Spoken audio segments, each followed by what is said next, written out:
Did you know your brain needs a babysitter? Hold on. My brain needs a babysitter? Yes. Sometimes our brain needs a babysitter. Do you remember when we used to babysit? What was the cardinal rule? The babysitting cardinal rule is don't run with scissors. No.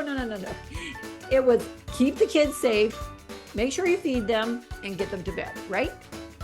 Well, the brain isn't so different from that, but it turns out that the brain is a pretty big deal. That's a no-brainer. Just ask an auto mechanic about some of the things under the hood. All called ECUs. Basically, they're computers or modules. So if you think of your engine like the heart of the vehicle, this would be the brain. And this is what's going to control what's going on in your engine. And so what if your brain wasn't functioning? Well, I'm Roseanne Marsh, and I'm the creator of No Brainers. And I'm kind of nuts about studying about the brain. It's been kind of a fascination for, maybe 20 years. At Up Level, our brain health, there are some miraculous things that can happen in our life. Now, the things we're going to talk about today, you're going to be familiar with them. But when you combine them together, it's a powerful 5-step way to boost your brain. Now, who doesn't want superpowers? Okay, who doesn't want better mental health? Yes. What she said. So let's warm up your brain. Here's a little fact or fiction. Answer this question. We use 10% of our brain. Is that fact or is that fiction? It's fiction. The truth is we use all of our brain. We just don't use it all at the same time. But when different things happen, different regions of our brain light up. There is no like appendix or one of those organs or pieces of our brain that we're thinking, why do we even have that? Nope, there's no hitchhikers. We use the entire brain. Wow. But it's like a symphony. It just all works together. So what do we need to babysit our brains? Well, there could be something going on with our brain health that's getting in our way of living to our optimized level. It could be something that we're eating or not eating. Could be one of the 5 that we're going to talk about that could make a huge difference in the way that we feel, think, sleep, relate to others, problem solve, and the energy we have. But we really need to wake up to the fact that there are things that are affecting our brain and our health. And the things affecting our brain could be polluted air, mold, pesticides, toxins, even in our shampoos and our carpets, highly processed foods, stress, drug and alcohol use, traumatic brain injuries, and some lifestyle choices, and the pressure of comparison on social media. Okay, can I be a little bit vulnerable here and tell you why I'm so passionate about the brain? All happened 23 years ago when we adopted this little guy. 1 pound, 10 ounces, born 3.5 months too early. And his birth mom couldn't take care of him. How blessed we were to be able to take him into our home. But then our job became to learn more and more about how do we take care of a kid whose brain has been compromised by brain bleeds, meth, and alcohol in utero. And the prognosis was not very good. But the universe tapped us on the shoulder and said, you need him in your home. And we have been so blessed to be able to have that opportunity. But the journey, it still continues to be able to research the developmental and behavioral needs and all the psychology that's wrapped around that. And my research still continues, but there's some foundational things that if we all do these, we can eradicate a lot of the things that we're experiencing. Okay, lean in. The world isn't always telling us the truth about what we're being exposed to, about what we're eating, what we're hearing, what we're listening to. And sometimes we have to be as passionate about taking care of our own brains as we would our own child. There isn't one of us that could benefit from healing our brains. So while you may not have brain damage, we all live in a world that does not love our brains. Shocking, right? And that's why I came up with the Brain Boost Blueprint, foundational things that we can do. Helps, HELPS, that we can do to nurture, protect, and even aid in the healing right at our fingertips. Our brain learns faster with the help of acronyms. So write these on your fingers so that your family and you can remember them. You're going to want to recall these. Let's dig in. H stands for healthy food and hydration. You know, they say we are what we eat. So what did you eat last night? Don't forget the second brain. Oh, yeah. The second brain, the gut. There is a real connection between this brain and the brain down here in your gut. Did you know that there's more neurons in your gut than there is up here? And then that vagus nerve is that communication system that goes from the gut all the way up to the brain. Now, interesting enough, there's a war going on down there. It's our gut biome that are battling it out. There's a good biome and there's a bad biome. And the good ones need to be fed probiotics and prebiotics. That's why it's craving fermented foods and like sauerkraut or kimchi or apple cider vinegar. And then there's the bad biomes, and they are the sugar cravers and the processed food cravers. And each one is calling out for what they need. And the one that gets fed the most is the one that's going to win. So who are you feeding? So what do you think are the best foods for the brain? In my research with top psychologists, here are some of the 10 that they agree upon. First, eggs, salmon, and sardines, because those are rich in omega-3 fatty acids, and our brain has 60% fat. Blueberries, packed with antioxidants, has flavonoids that increase our memory and our cognition. Green vegetables, especially spinach and kale, they improve your cognitive function. Nuts and seeds, those are excellent source of healthy fats. And look at the brain boosting walnut. Look at the shape. What does that remind you of? Mother Nature is so clever. Turmeric contains curcumin. It's a powerful antioxidant and an anti-inflammatory. And when I send you out this recording, I'll send you a recipe for golden milk. Yum. Oranges, they're a powerful antioxidant. They protect against depression and anxiety. Avocados, it's a healthy source of unsaturated fat that supports the brain by lowering your blood pressure. And yes, you saw dark chocolate. Woo, woo, little celebration there. It's an antioxidant that protects the brain and the nerve cells from damage. True story. Pumpkin seeds, it's a source of magnesium, iron, and zinc, and copper, essential for brain function. So how many of those top 10 are you eating, and which ones can you add this week? Now let's talk about protein. Oh yes, protein. You know, protein provides amino acids, and those are needed to be able to build muscles and bones, but also for brain function. And while we make some of the amino acids, we don't make them all. So we got to get some of the stuff from external. So some of the heavy hitters for protein, for amino acids, would be fish, lamb, turkey, chicken, beef, pork, beans and other legumes, raw nuts, and the high protein veggies are broccoli and spinach. You know, the brain is going to use 20 to 30% of our energy that we produce from food. So how should we eat? Well, as close to how Mother Nature makes it, because live foods create life and dead foods create deterioration. So eat the rainbow. Now, here's a tip. Did you realize that the microbiome, they need lots of different kinds of fruits and vegetables? So if you try to eat 20 different fruits and vegetables for the week, did I say 20?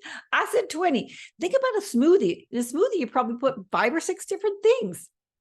In a salad with quinoa, you can put another 5 or 6 things. That's just 10 things with breakfast and lunch. We can do it. But what it is, it's an invitation to step into trying some new things. Now, can't forget, we need to have supplements. The soil is not the same as it used to be. So at least if we have a multivitamin, vitamin D, some omega-3s, yeah, you can get liquid flax chocolate. Tasty for your omega-3s, and maybe some vitamin C, and there maybe be some others that you need. But if there was another one I would add, it would be a prebiotic. Why is that? Well, it's like putting a fertilizer on a garden and only the flowers can assimilate that fertilizer. The weeds can't use it. So if we put prebiotics, we're going to be upping the good guys in our gut. That's a win-win. So how do you tell something's live or dead? A friend of mine has a health clinic and she said, dead foods already come packaged in a coffin. But look at the American diet. Scientists love to use acronyms also, SAD, Standard American Diet. Sad. Yes, it is sad because there are the health destroyers. We've got processed foods. These all are very enticing. Fried foods, corn syrup.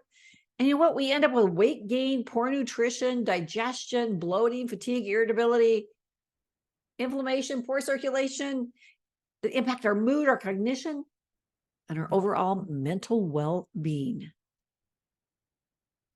And here's the heavy hitter. Sugar. Have any of you seen the movie Fed Up? Look for it. It's on YouTube for free. In it, they have a study where they had rats and they gave them cocaine water one day, sugar water the next, cocaine water, the sugar water. And then one day they offered them both. 40 out of 42 rats wanted the sugar water. Sugar is more addictive than cocaine. But here's the crazy thing. It's a neurotoxin. You heard me. It feeds cancer cells and it wreaks havoc with our brain cognition. What are some alternatives you can use? Like in baking, applesauce, dates, monk fruit. There are teens that are leveling up and they're getting rid of the sugar that's in their life. They're linking arms and supporting each other. Now, when we're talking about things that turn to sugar in our bloodstream, yeah, it includes the breads, the white flour, the pasta, and the white rice. At the very end, I'm going to reveal to you a part of the brain that this all affects in a crazy way. And it's going to totally surprise you the function it has in your life. And if that doesn't convince you to get off sugar, I don't know what will. But let's talk about the other part of the H, the hydration.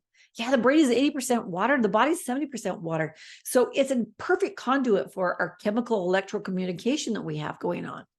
But here is the juicy part of knowing about hydration. Did you realize your immune system has to go through the fluid in your bloodstream to get where it needs to go to combat what it needs to combat? And they're on the move all the time, finding the bad guys, the things that have come into your body, and they're there to fight it off. But if they don't have hydration, they can't swim. Get this visual. It's like salmon trying to swim upstream in mud. Yeah. So imagine your immune cells with a very little hydration, and it's like they're swimming through pudding trying to get where they need to go to help you. Now, here's the caveat. If you're drinking pop, you're dehydrating your body, and you actually need to drink twice as much water just to make up for that soda that you just drank. So what should you drink? Water, clean and clear. Flavored water, maybe coconut water, water and lemon. There's a theme here. Herbal teas, vegetables and fruit juices with lots of pulp, not plain, not without the pulp. Otherwise, the liver converts it totally to fat. That's why we've got these thin-looking people walking around, but they've got like a muffin top around their waist because it's the sugars that the liver says, I can't deal with this. I'm going to have to store it in fat. Crazy, right? So invitation. What fruits and vegetables are you going to add? What proteins? And how can you up your water consumption? This week, when you go to eat or drink, ask, is this going to power boost my brain? Fact or fiction? Eating chocolate increases your IQ. Answer? Fiction. Well, chocolate can improve your mood and your brain function temporarily. It does not boost your IQ. I'm sorry. I wish it did.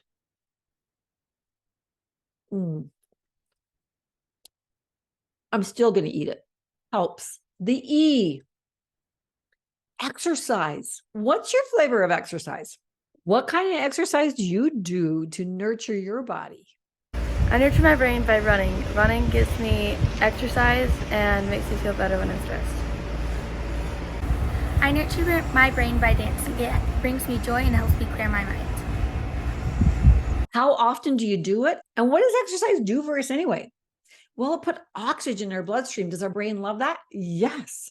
It improves our coordination. Is that good? Yes. We get endorphins. Does that make us feel good? Yes, yes, and yes. It strengthens our body. Is that good for our brain? Yes. Well, we know these things over the last 10 years, they found something way cool. Another little tidbit. There's a thing called myokine molecules that are released into our bloodstream when we contract our muscles. No lie. When we do exercise that we are contracting our muscles anywhere in our body, these hope molecules are released that act like an antidepressant, an anti-anxiety, and a mood lifter. And here's the cool thing. It's like we have this pharmacy that is producing all these feel-good hormones into our body, and it's absolutely free.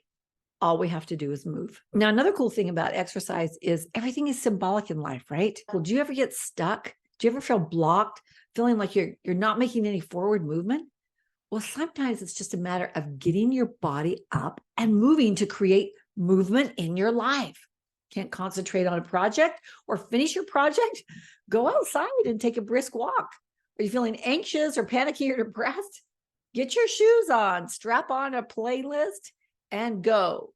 Remember, music speaks to the heart faster than anything else, but our mind absorbs words at warp speed, especially when it's with a beat. Why is that? Because of our heart, our natural beat maker in our body. So watch the lyrics, but get out and move. Fact or fiction? Bilingualism enhances overall brain function. The answer? Fact. Studies suggest that being bilingual can improve cognitive abilities such as attention, problem solving, and your memory. Our brains have the capacity to continue to grow. They used to think that we absorbed all this information, then you got to the point where you were just full. But that's not true. In fact, we can atrophy if we don't use it. But one of our basic needs is that of curiosity and variety. So when we apply that to learning something new, we stimulate the brain in a way that we can't stimulate it if we're just doing the same things day in and day out. Neuroplasticity is the ability to grow new neural networks. Now, my friend Albert, yes, we are on a first name basis, said that if you spend 15 minutes a day learning, within a year, you'll be an expert. Within 5 years, a national expert. Wow. What do you want to learn? I've been using Duolingo, learning another language, and I'm only on about day 45, but I have a friend that's on day about 700. So every day, just for 15 minutes, she now knows another language. On your drive somewhere, on your way to school, or getting up 15 minutes early, what could you learn? Maybe it's something you do by yourself. Maybe it's something you do as a family. Maybe it's something where you link arms with somebody else. And within 1 year, you're an expert. Now, a fun way to learn is by playing games. Now, here are the different regions of the brain. The different regions of the brain do different things. Right here is the frontal cortex. That frontal cortex, that's the thinking, that's the working, that's the planning. Good games to play here are like Scrabble, Boggle, Wordle, crossword puzzles, strategy games, things like chess. That will help develop that frontal cortex. Down here, you'll see the temporal lobe. The temporal lobe is that place where we understand languages, hearing comprehension, and consolidating our memories. Some really good things for this are memory games and playing a new instrument. If you'd like to learn about all the different areas of your brain and different ways to support it with games, then go to levelupteam.com and look for the blog at the top and find the blog Games Your Brain Needs. It's fascinating. In fact, there's one game that if we all play, it helps develop all the different areas of the brain. Super fascinating. Now, fact or fiction, when you already know how to do something, even if it's complex, your brain learns how to use less energy to keep your brain young. Do you think that's a fact or fiction? Well, it's a fact. When we master something, our brain finds these shortcuts to use less energy. But that's why we need to learn something new to bring in that curiosity to reinforce that neuroplasticity. So it doesn't matter what age we are, there are things that we can learn. So what are you going to challenge your brain to learn today? Okay, the P, prepare your brain. Prepare your brain for the day and for the night. Hey, it's a battle out there, and we have to learn how to control our thoughts and our emotions. There's so much comparison out there, things to make us feel worthless, not good enough, incomplete, not to mention our own stories that we have in our subconscious that we bring up from the experiences of our life. We could fall into those traps of sabotage if we don't prepare ourselves to go out there for the day. You can go into stress and anxiety and fear. And when you're in that fight or flight, your blood is just coursing with that cortisol. And that does havoc on your brain and your organs. So one of the biggest superpowers you could learn is how to control your thoughts, your beliefs, and your actions. So you've got to have ways to calm yourself down and change your state of mind. Negative thoughts make you feel bad. Positive thoughts make you feel better. So one powerful way to change your state and your mood and prepare for the day, it's meditation. By quieting your mind, allowing thoughts to come in and go, and just getting grounded in your head. Now, most people that I talk to have never meditated before, and like, gosh, what does that even look like? And how do I even start? Do you know, this could even be like 5 minutes, just 5 minutes, sitting down, and you're going to do breath work. Breath work is one of the fastest ways to change your state. Did you know that? Because there's a breath pattern to different emotions. If you're in fear, where are you breathing? Up here. But if you are calm, it's in and out. In and out with your diaphragm. Now, when you close your eyes and kind of block out some of the other stuff that's going on and just concentrate on your breath and let those thoughts go in and out, then add on to that like a little mantra, like I am kind, I am thoughtful, and I keep my boundaries. Or I learn easily, I love freely, and I succeed at those things I put my mind to. As you are feeding your brain these things, or I'm kind to everyone, whatever your need is. Now, here's the secret though. You have to feel it in your heart. If I say, I'm a kind and loving mother, and I haven't said it with passion, the brain's just like, you are ridiculous.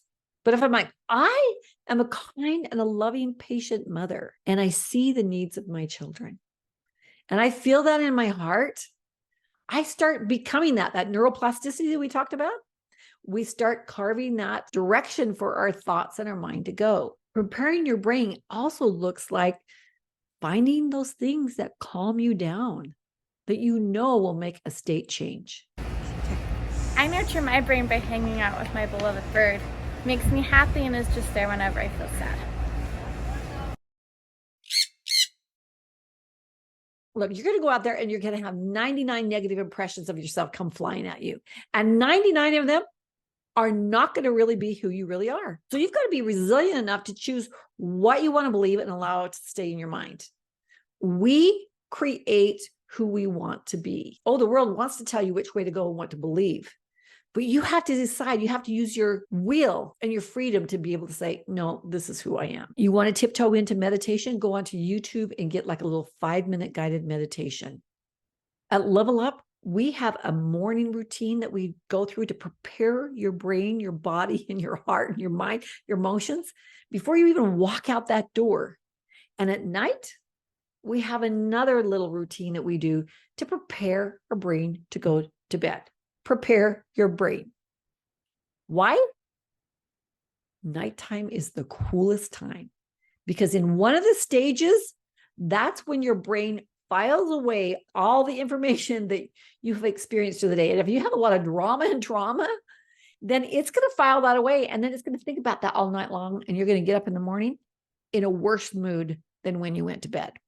And honestly, you don't want to store that stuff. It's like having stinky laundry in the bed with you. So the easiest way to get prepared for the night, write down, journal down all that stuff and that drama that's driving you crazy. On the piece of the paper closest to the spine, write the opposite of that. For example, my friends don't even pay attention to me. My friends were a little distracted. I'll make sure I check on them tomorrow. I'm flunking out in math. I'm going to search out some help for my math. All I ate was sugar today. I'm aware of those things that I can control. Throw away the paper with all the junk on it. Rip up the bad ones and throw it away because it is proof from your brain that you're not taking that to bed. You're not filing that in your brain. And keep the one that has it. I have lots of friends. I'm making huge strides in my classes. I'm really proud of my choices I've made on food, etc. Now, there's actually more to this process. And if you join us at Level Up, there's psychology on how to rephrase things so that your brain will accept it. Because sometimes you just can't flip it and the brain will say, liar, liar. That's not true. But we have ways to be able to help phrase things in a way that the brain grabs hold of it and said, oh, okay, this is the direction we're going. I like this. S, sleep. I nurture my brain by sleeping. It helps me feel more calm and it helps me get energy for the day to come. Especially teens need to get a lot of sleep. And great that she recognized that her body responds differently when she gets the adequate amount. We need 7 to 9 hours of sleep. When we don't have enough sleep, our body and our brain functions as if we are drunk. Yeah, the brain does all its restoration at night. So have a good sleep hygiene routine. That's what that ritual of brushing your teeth and flossing and washing your face and pajamas, if you wear those, and preparing your mind to sleep. There's 4 different sleep cycles. 3 of them are REM sleep. 3 of them are non-REM, which means there's no rapid eye movement. And 1 is rapid eye. And our body repairs on a circadian clock. So when we stay consistent with going to bed and getting up, we start getting a consistency in the healing pattern of our organs and our brain, right? So it's important in the morning to get sunlight in your eyes just as soon as you can, at least 10 minutes. That's because it dissipates the melatonin. Melatonin comes in at night to help us sleep. But in the morning, as we get that light, it dissipates it so that our brain can be more awake. And then at night, the opposite is true. You want to get rid of all the lights, subdued lights, especially the blue light. Why? Because that inhibits the melatonin from coming in. And we need that to be able to restore it to sleep. So stage 1 is only like a 10-minute one when our eyes start slowing down, we start drifting off. Stage 2 is where we are half the night. And you can tell when somebody's there because their breath pattern changes. Stage 3 is a really deep sleep. That's the most restorative sleep. So if we're only sleeping 4 hours a night, we're maybe not even getting into stage 3. But this is the coolest stage because fluid is pumped into the brain and the nervous system, and then it's removed at this rapid rate. It's like having a dishwasher removing all the toxins out of our brain. And this is when the growth hormones are released and the cells are being repaired. So it's like taking your car into the car wash and the repair shop nightly. Now imagine if you're not getting enough sleep, what you're missing out on. And the 4th, this is the rapid eye. This is when we go into that dream state and our brain is super active, but our body is paralyzed. And it's a good thing because as we have dreams in our mind, if we're not paralyzed, we may be acting that out. Wait a minute. Isn't that what sleepwalkers do? But this is when your brain can actually answer a question for you. So like at night, if you put like a little question by your bed, when your brain gets to stage 4, it starts problem solving. Oh, this is cool. But imagine if you go to bed with all that drama, and now in stage 4, it's going to start categorizing, putting in all the file cabinets in your subconscious, all the stuff. And all that stuff you went through today and the bad mood you were in, the people you were mad at, is now in your file cabinet. And you have to carry that stuff around. No superpower. Prepare your brain for the morning and the night. Now, I want to end by highlighting an area of the brain. It's the hippocampus. Can you see that right here? Hippocampus in Greek means seahorse. The hippocampi in the right and left are critical for learning, for memory, and for mood. And when the hippocampi are hurt or not nurtured, you cannot store new information or experiences. This is all about the memories. Did you ever see the movie 51 First Dates? In that movie, Drew Barrymore's character was in a severe car accident, and it was her hippocampi that was damaged. So when she would fall asleep and get up the next day, she could not remember anything that happened the day before. Her memories were erased and wiped out. Now, the hippocampus every day creates 700 new hippocampal cells. And the things that we do, those 5 things that I talked about, they either protect the cells or they're killing off those cells.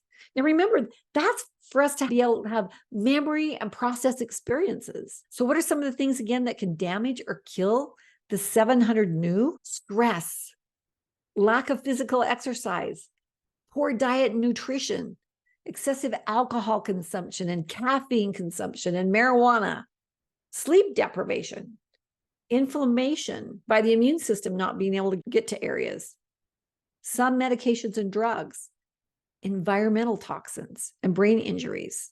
Now, you see why I selected these 5 areas as the focus for brain boosting and nurturing and babysitting our brain. It's kind of a no-brainer, right? Okay, fold your thumb in and fold your fingers down. What have you got? Your brain.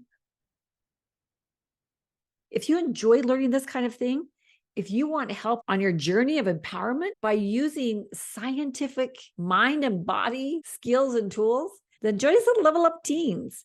We have an empowerment curriculum that you can take into your home, or you can become a facilitator and actually teach it to your tribe, to your family, to your group, to an adult group. When we step into controlling our controllables, when we do healthy foods and hydration, exercise, learning something new, preparing our brain morning and night, and sleep, we are setting ourselves up to having optimized brains. Will you join me in trying something different this week? Don't get overwhelmed with everything we talked about. Think about 1 or 2 things that you can add. And then when you've got those down, add in a couple. But more importantly, teach this to your friends. Teach this to your family. Have all your kids know this. And every single day say, is what I'm doing helping, boosting, protecting, and healing my brain? We got this. And it can be fun while we're doing it. Thanks for joining today. As always, we are creators and we decide what kind of life we want to create. Thanks for joining. Don't forget to go over to the blog. Games for the brain are waiting. Tally ho, my friends. That's levelupteam.com/learn more.